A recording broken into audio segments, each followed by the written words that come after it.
안녕하세요. 오늘의 데일리 뉴스레터에 오신 것을 환영합니다.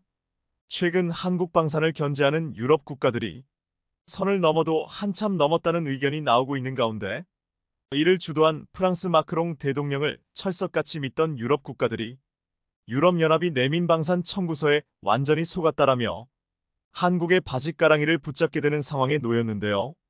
러시아의 우크라이나 침공 이후 지난 3년간 전 세계 국방 예산은 확인 가능한 공식적인 숫자로 2,800조 원가량 증가했으며 그 중에서 유럽연합의 27개 회원국은 750조 원의 국방 예산을 증액한 것으로 확인되는데요.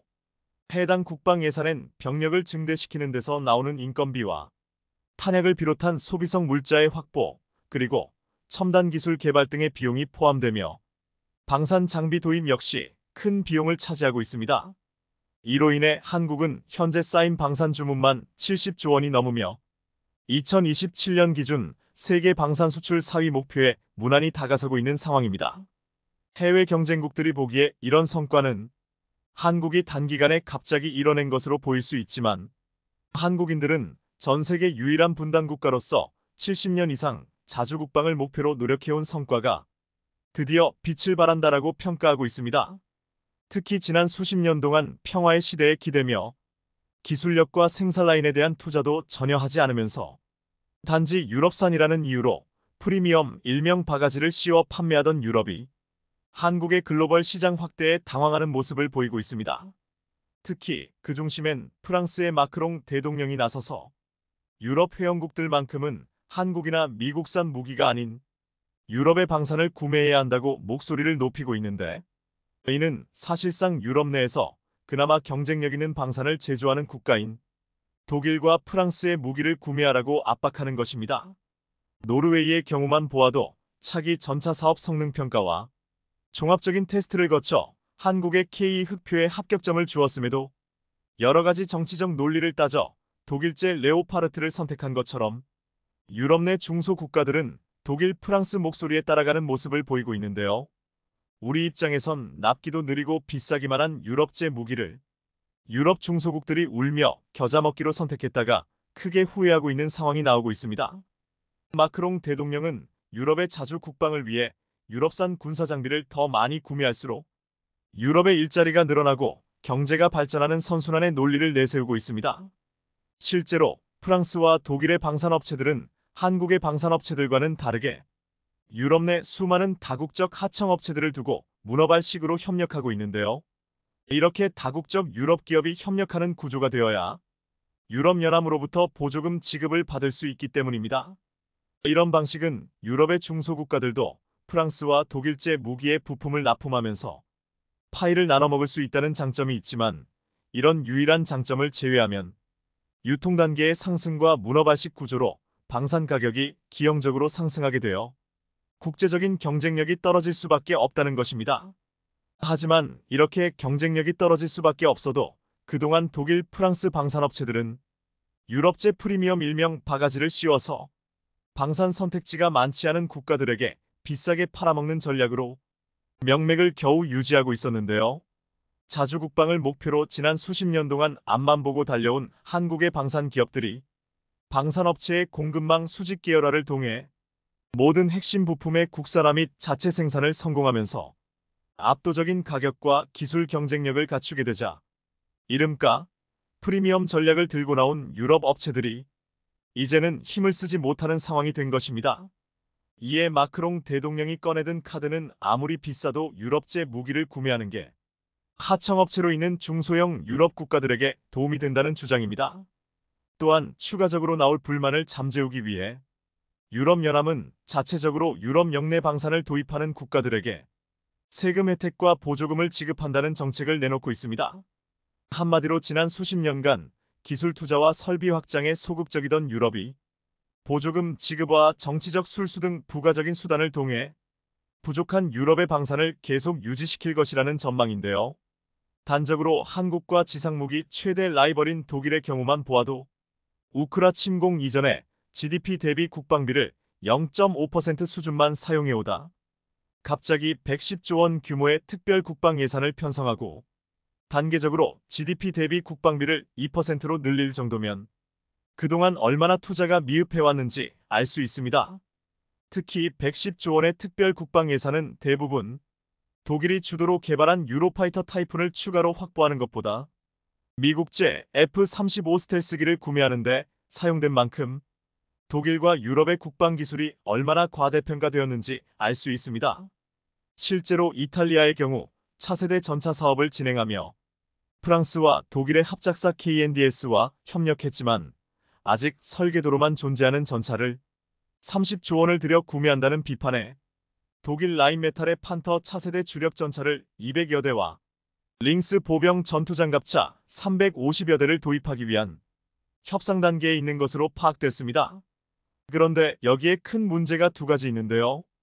첫 번째로 이탈리아가 전차 도입을 추구하던 프랑스 베르사유에 본사를 둔 KNDS 측에서 자신과 계약을 파기하고 독일에게 물량을 넘겨주었다며 자국 공급망에서 이탈리아 업체를 배제한다는 보도가 나오는 등 유럽연합 안에서도 내분이 일어날 조짐이 감지되고 있으며, 두 번째로 이탈리아 국방부 발표상 이번 전차 도입 프로젝트는 15년이라는 장기간에 걸쳐서 진행되는데 아직 개발 단계에 있고 양산 적합 판정을 받지도 못한 판터 전차를 30조 원이나 주고 처음으로 구매하는 이유가 뭐냐는 비판이 이탈리아 내부에서도 나오고 있는 상황입니다.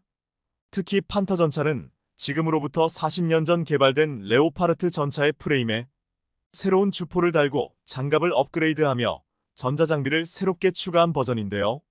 군사 전문가들은 판터 전차의 구형 차체에 고성능 주포를 다른 것을 문제 삼으며 차량 내구도에 악영향을 줄 것을 우려하고 있습니다. 무엇보다 아직 개발 단계의 실전 테스트가 이루어지지 않은 만큼 양산 단계에서 큰 문제점에 직면할 수 있다는 것인데요. 그런데 이탈리아에서 아직 검증되지 않은 전차를 이렇게 급하게 구매하겠다 서두르는 이유가 한국의 방산 때문이라는 보도가 유럽 매체를 통해 흘러나오고 있습니다. 얼마 전 유럽을 대표하는 이탈리아제 훈련기 M346이 폴란드 공군의 시범 비행 도중 추락하는 사고가 있었는데요.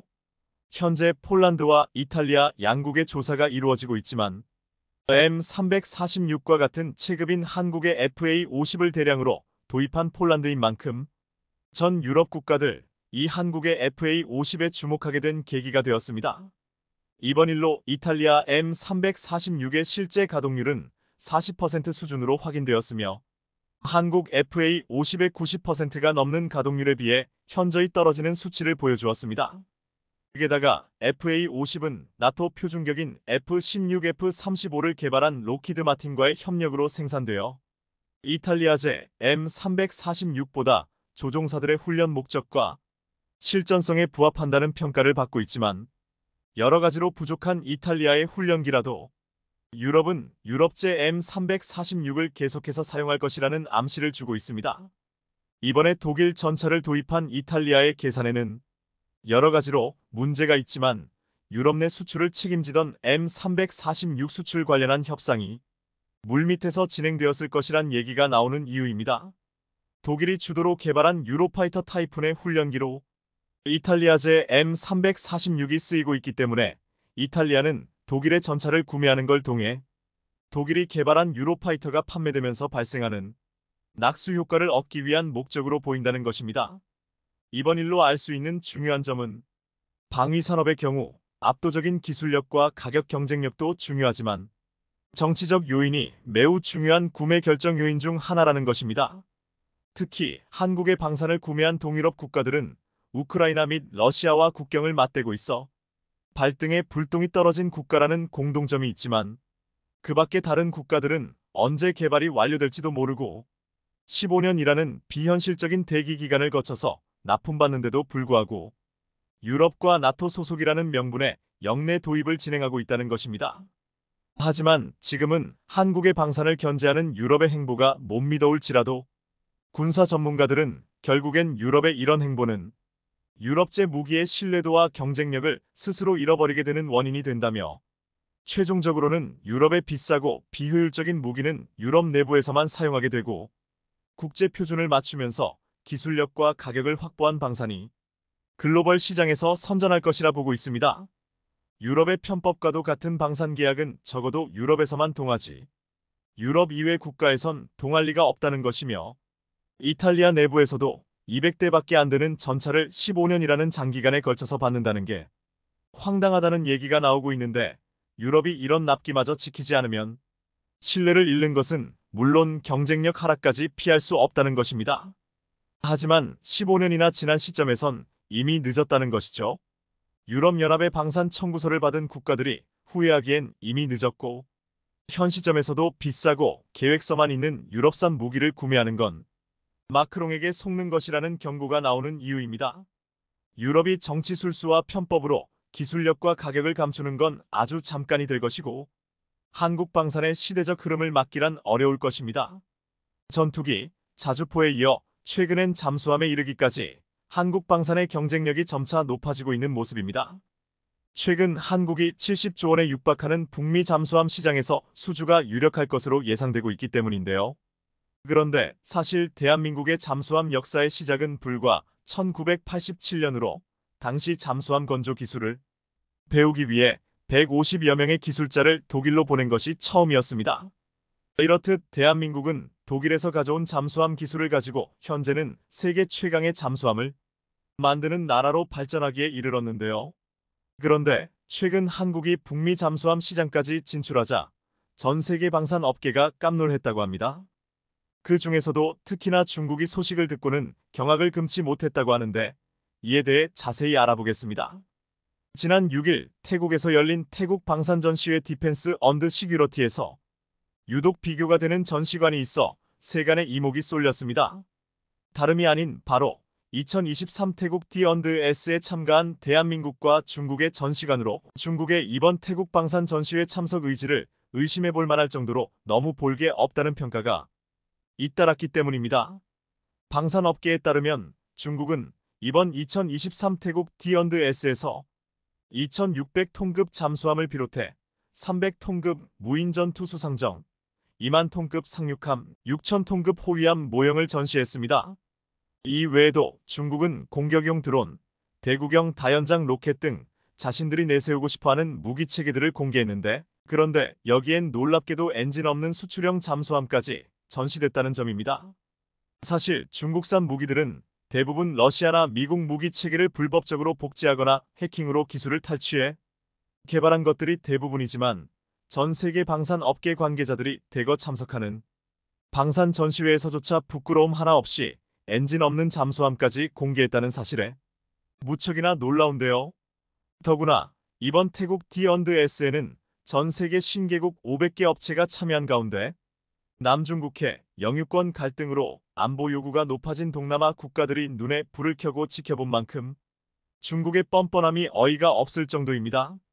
그것도 그럴 것이 잠수함의 경우 엔진이 생명과도 같은데 엔진을 탑재하지 않은 수출형 잠수함을 전시했다니 이것이야 말로 중국만이 할 수 있는 일이라는 이야기가 전시회 현장에서 끊이지 않았다고 합니다.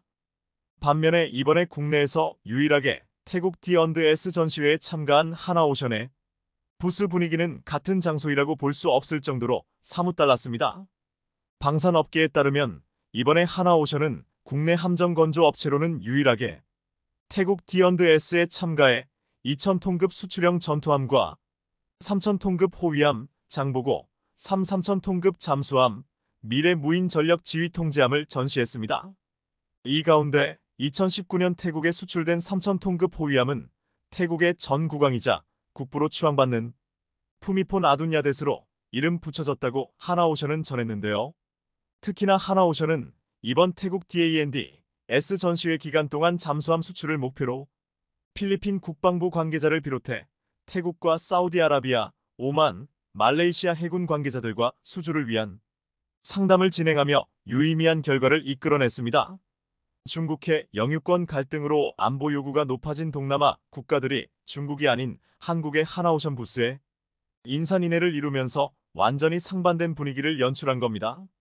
그런데 사실 잠수함은 적의 도발을 압도할 만한 비장의 무기라 중국에서 국제방산 전시회에 이런 식으로 대응했다는 건 자신들의 기술력의 한계를 일정 부분 인정한 것과 다름없는데요. 반면에 한국 잠수함 기술은 중국과는 비교할 수 없을 정도로 높은 수준에 있다는 걸 이번에 하나오션 부스를 찾은 많은 국가들의 태도를 보면 알 수 있습니다. 특히나 한국은 극소수 국가들이 철통 보안 속에 관리해온 잠수함 기술을 우리가 처음 배워서 따라잡고 이를 추월해 잠수함 명가로 일어난 만큼 이들에겐 기적의 성공 신화와도 같습니다. 실제로도 잠수함은 본질적으로 물 위를 떠다니는 수상함과 큰 기술적인 차이가 있습니다.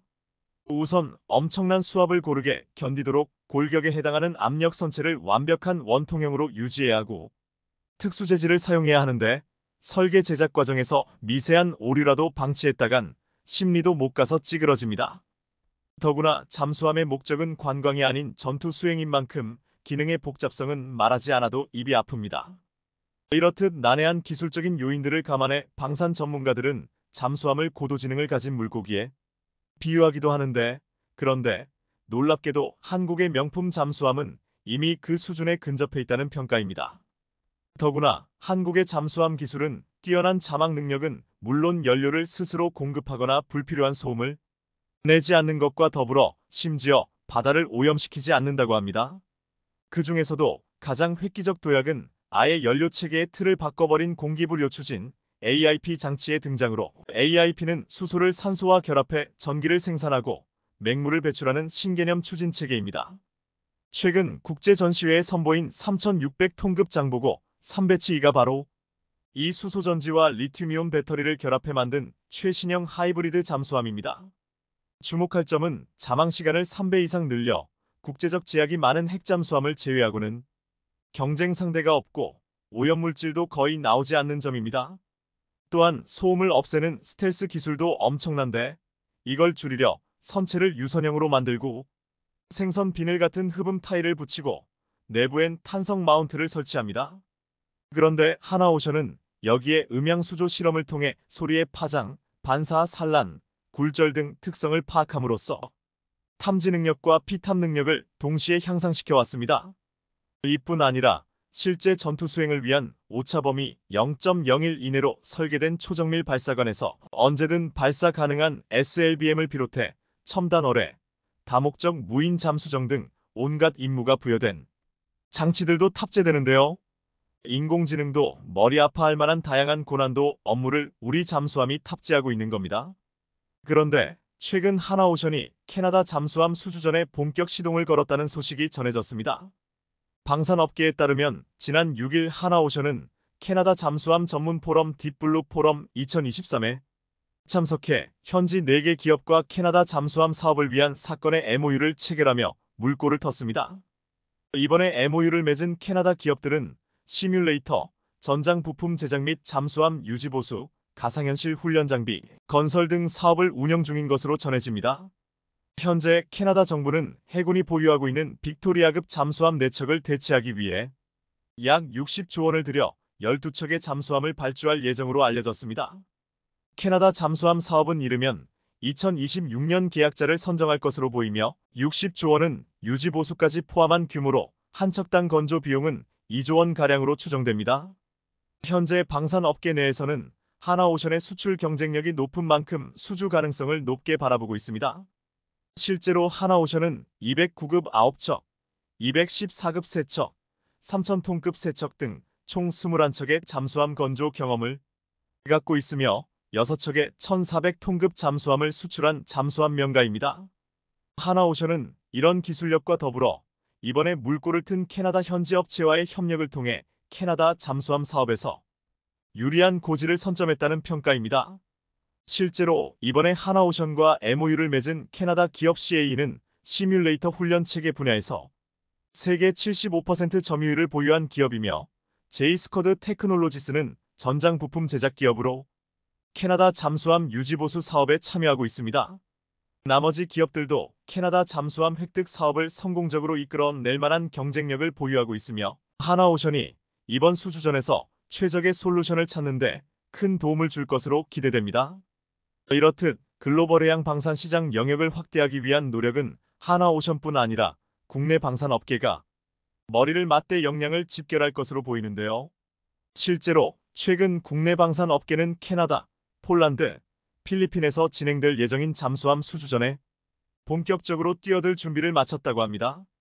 조선업계에 따르면 하나오션과 HD 현대중공업은 글로벌 업체들과 제휴하는 등 잠수함 기술 경쟁력 강화에 힘을 쏟는 한편 기존에 쌓은 잠수함 기술력을 바탕으로 캐나다, 폴란드, 필리핀 등 잠수함 신규 발주가 예상되는 국가 수주전에 대비 중입니다.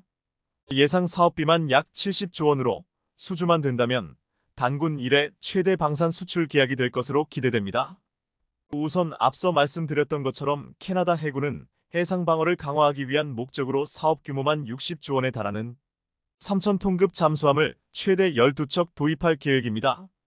폴란드는 2034년까지 오르카 사업을 시행하며 8조 원에 이르는 신형 잠수함을 4척 도입할 예정으로 HD 현대중공업과 하나오션이 이미 예비 입찰 의향서를 제출한 상태입니다. 그리고 필리핀 역시 중국과 남중국해에서 영유권을 놓고 갈등이 커지자 3조 원을 투자해 잠수함 2척 도입을 추진하고 있는 중입니다. 하나오션과 HD 현대중공업은 이번 수주전에서 성과를 내 기존 주력 사업인 조선과 해양플랜트에 이어 잠수함을 새로운 성장 동력으로 육성한다는 방침인데요. 이렇듯 LNG 운반선을 중심으로 수주 호황을 맞은 국내 조선업체들이 잠수함 시장에 집중하고 있는 건 무엇보다 부가가치 때문입니다. 영국의 조선해운시황 분석기관 클락스 리서치에 따르면 3,000톤급 잠수함 한 척 가격은 사양에 따라 최대 2조 원, 초대형 LNG 운반선 7척 값과 맞먹습니다. 또 정부 발주 사업인 만큼 경기 변동성이 적어 안정적인 매출 확보가 가능하고 꾸준한 MRO가 필요해 인도 후에도 수익을 올릴 수 있는 장점이 있습니다. 글로벌 투자업계에 따르면 앞으로 10년간 전 세계 잠수함과 수상함 시장 규모는 약 325조 원에 이를 전망이라고 하는데요. 이에 따라 최근 한화의 김동관 부회장도 하나오션을 필두로 방산 사업의 근육 키우기에 돌입한다는 의지를 드러내면서 전 세계 방산 업계가 벌써부터 긴장하고 있습니다. K2전차와 K9 자주포, FA50으로 역대 최대 수출 실적을 올린 대한민국이 이제 전략 무기로 꼽히는 잠수함으로 두 번째로 날아오를 준비를 마친 것 같습니다. 얼마 전 우리 군이 개발 중인 장거리 지대공 유도미사일 한국형 사드 LSAM이 공개됐습니다. LSAM 유도미사일은 200km 떨어진 서해 남부 무인도에서 발사된 표적 미사일을 탐지한 뒤 음속으로 날아가 서해 중부 해상에 정확히 격추시켰습니다. LSAM의 네 번째 요격 시험이 성공적으로 끝나는 순간이었습니다. LSAM은 사전 포착 선제 타격, 공중 탐지 요격, 대량 응징 보복 등으로 이뤄진 한국형 삼축 체계 중 방어의 핵심으로 꼽힙니다. LSAM에서 탄도미사일을 탐지해 추적하는 시커 정밀 추적기와 탄도미사일을 파괴하는 직격 비행체 KVK-1B 컬은 국내 기술로 개발됐는데요. 이와 비슷한 성능을 가진 무기를 개발한 국가는 현재 미국과 이스라엘뿐입니다. 올해 초 UAE에서 개최된 IDEX 2023 방산 전시회 당시 이러한 기술력을 본 무함마드 빈 자이드 알 나하얀 대통령은 LSAM에 커다란 관심을 표명한 것으로 알려졌습니다. 그런데 이번 이스라엘 팔레스타인 전쟁에서 눈여겨볼 장면이 있습니다. 지금 보시는 장면은 하마스 특수부대가 이스라엘에 침투하는 장면입니다. 평화로운 오전 시간, 이스라엘 사람들은 하늘에서 수없이 내려오는 공수부대의 실체를 정확히 모르는 상황에서 그저 바라보고 있는 사람도 있었습니다. 그런데 이날 하마스 특수부대를 근거리에서 찍은 사진을 보면 그들이 타고 온 장비는 조악하기 이를 데 없었습니다. 고가의 낙하산도 아니고 아주 허술한 형태의 거대한 풍선이 달린 바이크이자 동력 패러글라이더였던 것입니다. 거대한 선풍기가 달린 바이크 위에 낙하산을 달아놓은 우스꽝스러운 형상이지만 하마스 특수부대원들은 이걸 타고 철책을 넘어 이스라엘을 급습했습니다. 충격적인 것은 그 비싼 아이언돔은 싸구려 동력 패러글라이더들이 침투하는 것을 막을 수 없었다는 점입니다. 자세히 보면 하마스 특전사들이 타고 온 바이크는 사실상 뼈대만 있는 2인승 바이크이고 기관총을 든 사수와 운전수가 탑승해 있습니다. 바이크 뒤에는 거대한 펜펜을 달아놨는데 바이크 위에는 낙하산이 펼쳐져 미끄러지듯 낙하할 수 있는 구조였습니다. 이 동력 패러글라이더가 실전에서 얼마나 유용할지는 미지수이고 바이크 뒤에 달린 펜이 공중에서 충분한 동력을 전달할 수 있는지도 알 수 없습니다. 하지만 하마스가 이런 장비를 침투 작전에 채용한 이유는 이스라엘군의 촘촘한 대공 방어망을 회피하기 위한 고육지책이었을 것으로 추측되고 있습니다. 그리고 그 방법은 가성비 측면에서도 상당히 효과적이었습니다. 이스라엘이 그토록 자랑했던 아이언돔은 레이더로 위험 물체를 감지한 뒤 미사일을 쏴 격추하는 방식입니다. 통상 레이더는 낮은 고도로 날아다니는 작은 물체는 포착하기 힘듭니다. 하마스 조직원들은 레이더의 탐지망에 걸리지는 않을 만큼 낮게 날 수 있는 조악하지만 효과적인 기체를 만들어낸 것으로 보입니다. 하마스 대원들이 동력 패러글라이더를 타고 착륙하는 모습은 SNS 등을 통해 공유됐고 이 장면을 본 많은 사람들의 공포심을 자극했습니다. 영국 데일리 메일에 따르면 급습 당시 하마스 조직원을 직접 목격한 이스라엘 시민은 죽음이 이렇게까지 가깝게 느껴졌던 적이 없었다. 실존적 두려움을 느꼈고 이번에는 정말 모든 깨끗인 줄 알았다라고 당시 심경을 토로했습니다. 그런데 하마스 대원들의 침투 장면은 누구보다 분당국인 한국인들에게 커다란 공포감을 주었습니다. 휴전선을 사이에 두고 남북이 대치하고 있는 한반도에서 만일 북한이 저런 방식으로 침투하면 어떻게 되는 것인가? 휴전선 일대의 방공망도 저런 식이면 무력화되는 것은 아닌가? 남의 일 같지가 않았던 것입니다. 하지만 한국은 아이언돔을 완전히 능가할 만한 엄청난 방공망을 이미 완성해버렸습니다. 얼마 전 한국형 스타워즈 기술로 불리는 레이저 대공무기가 개발된 것입니다. 이 레이저 대공무기는 드론 요격용 레이저포로 북한의 무인기 공격에 대응할 수 있는 대표적인 무기로 손꼽힙니다. 우리나라가 내년부터 레이저 대공무기를 양산하면 세계 첫 레이저 대공무기를 배치하는 국가가 되는데요. 미국도 레이저 대공무기는 아직 실전 배치하지 못했기 때문입니다. 미 해군은 2020년 고에너지 레이저 무기를 공개했고 다음에 미 해병대는 적어도 대공 레이저 무기를 개발해 소형 드론을 요격, 격추하는 영상을 공개한 바 있는데요. 미 공군과 육군은 각각 F-35 스텔스기와 스트라이커 장갑차에 출력 50kW급 레이저 무기를 장착할 예정입니다. 영화 스타워즈를 보면 우주를 날아다니는 전투기들이 레이저포를 쏘는 장면이 나옵니다. 인기 게임 스타크래프트에서도 테란 종족의 레이저포는 가공할 파괴력을 보여줍니다. 공상과학 영화나 게임에서나 봤을 법한 레이저 무기가 실전 배치 단계로 진화하고 있습니다. 빛의 속도로 이동하는 지향성 에너지를 이용하는 레이저 무기는 사실상 회피가 불가능해 드론 미사일 등에 대한 최적의 요격 수단으로 주목받고 있는데요. 특히 저고도에서도 강한 위력을 발휘하는 만큼 우리에게는 반드시 필요한 무기입니다. 최근 한국국방과학연구소 ADD는 레이저 대공 무기의 시험평가를 진행했는데 평가 결과 국방부는 레이저 무기에 대해 전투용 적합 판정을 내렸습니다. 전투용 적합 판정을 받았다는 것은 무기 체계 개발이 완료됐고 본격적인 양산과 실전 배치가 가능하다는 의미입니다. 레이저 대공 무기에 대한 출력 등 세부 정보는 공개되지 않았으나 소형 드론을 격추할 수 있는 20kW급으로 추정됩니다. 레이저 무기는 고출력 에너지를 표적에 집중시켜 파괴하거나 무력화하는 기술로서 레이저 무기의 가장 큰 장점은 초당 30만 km을 이동하는 지향성 에너지를 이용해 마하 8.02 극초음속 미사일도 요격할 수 있습니다. 또 레이저 무기는 5.56 크기의 개인 소총 탄환보다 작은 영역에 대해서도 표적을 구분해 파괴할 정도로 정확합니다. 한국국방과학연구소가 레이저 대공 무기 블록 1 연구개발 사업을 시작한 건 2019년부터였습니다. 2019년 당시 20kW 출력 레이저 빔이 1km 거리에 떨어져 있던 철판 표적을 뚫는 성능을 시연해 보였는데 이때 시연에 쓰인 표적은 북한 노동미사일이나 2014년 파주에서 발견된 북한 무인기와 동일한 재질로 제작됐습니다. 그로부터 3년이 지난 올해 9월 완벽한 명중률로 드디어 시험평가에서 적합 판정을 받았습니다.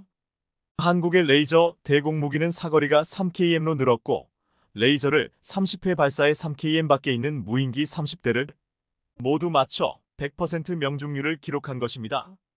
국산 레이저 대공무기의 출력은 20kW로 통상 드론을 격추하는데 2050kW급 출력이 대전차 미사일을 파괴하는데 100kW급 출력이 순항 미사일을 무력화하는데 300kW급 출력이 필요합니다.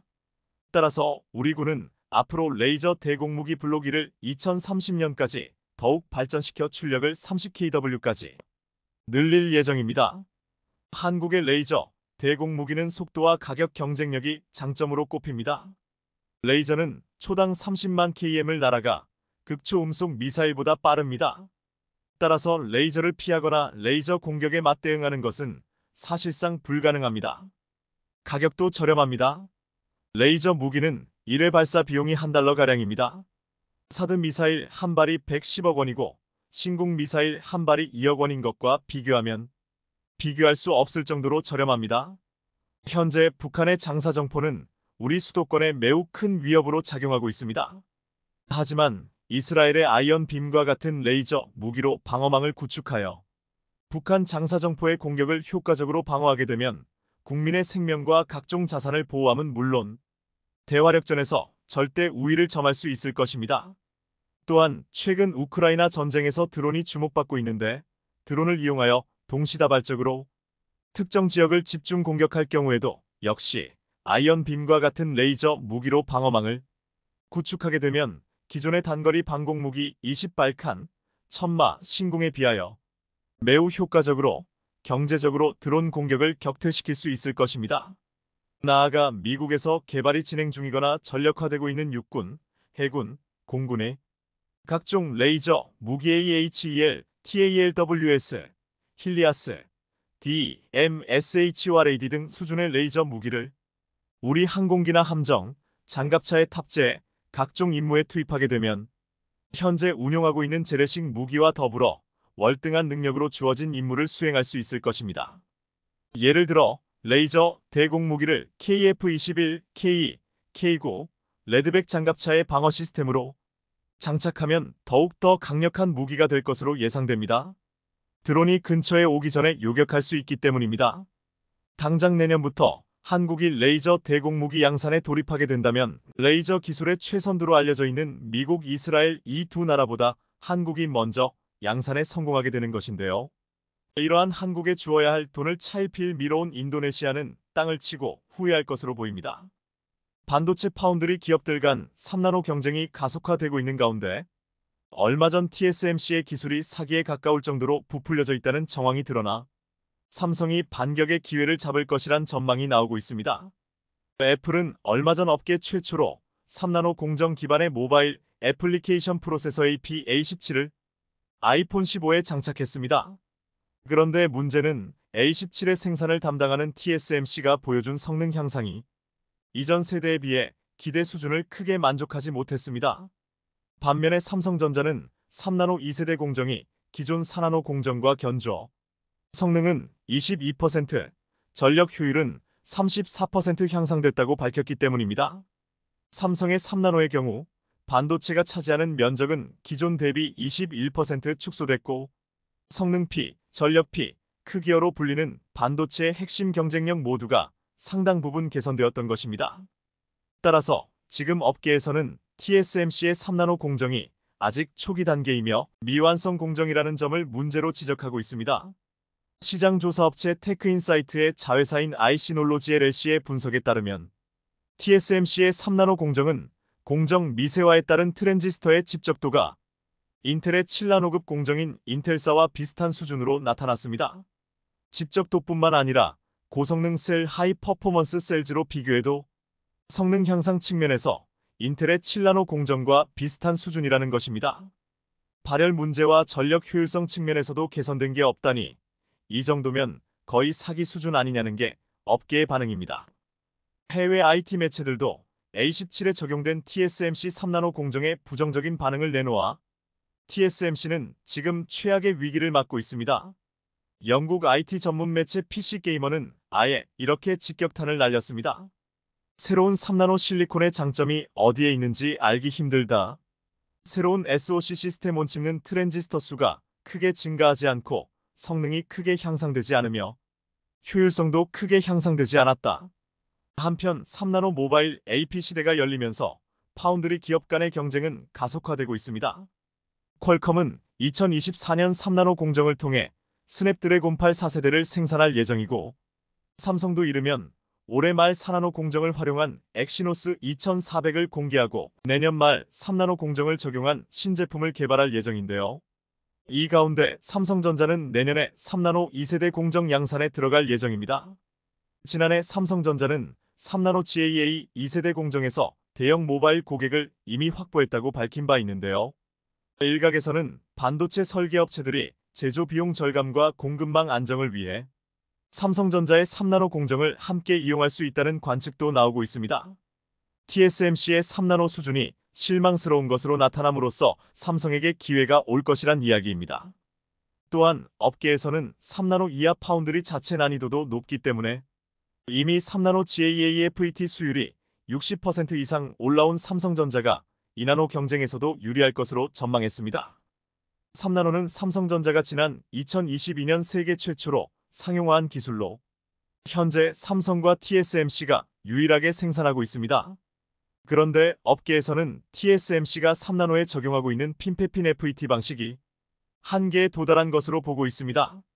핀펫은 기존 평면 구조의 한계를 극복하기 위해 도입된 입체 구조의 공정 기술로 TSMC는 3나노 미만 초미세 공정에 주로 활용해 왔습니다.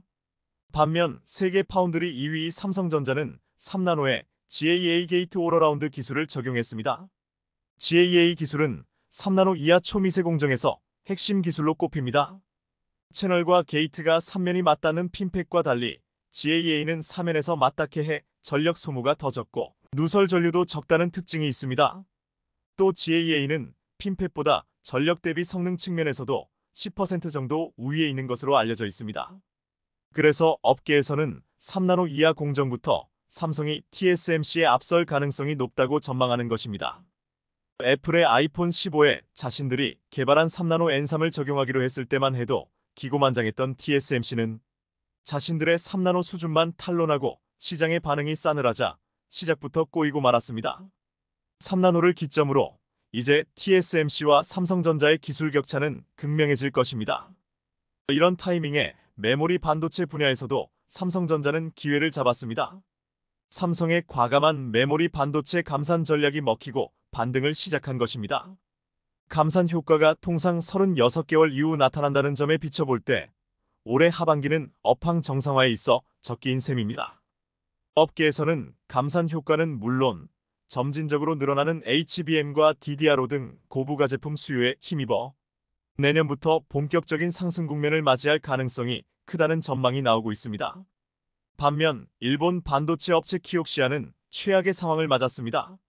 감산을 이어가는 것도 모자라 엎친 데 덮친 격으로 이와테현 기타가미시 공장 부지에 신설하고 있는 새로운 반도체 공장의 가동을 내년 이후로 연기할 방침이라고 발표한 겁니다. 세계 반도체 시장이 악화되면서 가동 시기를 늦추기로 한 것인데요.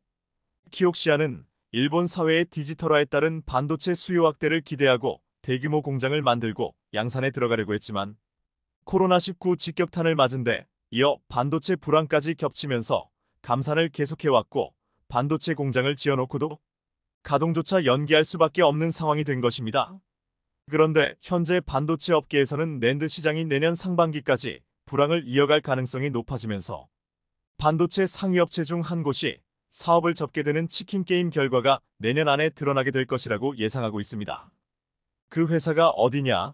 이목이 쏠린 가운데 가장 유력한 후보인 키옥시아는 웨스턴 디지털과의 합병을 추진해오고 있지만 이제는 두 회사의 합병에 아무도 관심을 두지 않을 만큼 경쟁력을 잃어가고 있습니다. 현재 낸드 상위 업체 중 가장 위태로운 곳은 2위 키옥시아와 4위 웨스턴 디지털입니다. 삼성전자와 SK하이닉스도 이 기업들이 치킨 게임의 최종 희생양이 될 것이란 계산 아래 내년까지 버티기 전략에 돌입했다고 전해집니다. 우선 키옥시아와 웨스턴 디지털은 길어지는 낸드 시장 불황을 버텨낼 실탄, 즉 재무적 여력이 부족합니다. 키옥시아는 이미 자본의 상당 부분을 까먹을 만큼 재무 여력이 없는 상황인데 여기에 신공장 투자나 연구개발까지 이어가야 하는 상황이라 웨스턴 디지털과 합병 후 기업 공개 IPO를 하는 방식으로 자금 마련에 나서지 않으면 답이 없지만 두 회사의 합병은 지지부진한 상황입니다. 그 사이 낸드 시장이 급격하게 얼어붙으면서 벼랑 끝에 몰린 것인데요. 낸드 시장의 혹한기가 예상보다 길어지는 데다 인공지능 AI 투자붐이 불고 디램으로 수요가 쏠리면서 낸드 수요가 되살아나기는 더 요원해졌기 때문입니다. 게다가 낸드 사업에만 집중하는 키옥시아와 웨스턴 디지털과 달리 삼성과 SK하이닉스, 마이크론 등 나머지 경쟁사들은 모두 디램을 주력으로 하는 곳들이라 인공지능 투자 수혜를 크게 누리고 있다는 점도 타격이 될 것으로 보입니다. 디램과 낸드 사업을 모두 하는 삼성과 SK는 낸드에서 강도 높은 감산을 하고 적자를 보는 대신 디램에서 고부가 제품으로 고수익을 창출하는 덕분에 낸드 적자를 만회하고 투자를 이어가고 있습니다. 그래서 키옥시아와 웨스턴 디지털이 이 치킨 게임의 패배자가 유력해 보이는 지금 아무도 두 회사의 합병에 관심조차 없습니다. 반면 키옥시아와 웨스턴 디지털이 생존 게임에서 살아남지 못하면 낸드 시장은 빠르게 회복될 것으로 전망됩니다. 그리고 그 수혜는 삼성과 SK하이닉스가 될 것입니다. 이미 기술면에서 삼성과 SK가 저만치 앞서고 있기 때문입니다. 냉혹한 글로벌 반도체 경쟁 무대에서 치킨 게임에서 패배할 회사들이 나올 때까지 삼성과 SK하이닉스로서는 느긋하게 기다릴 전망입니다. 시청해주셔서 감사합니다.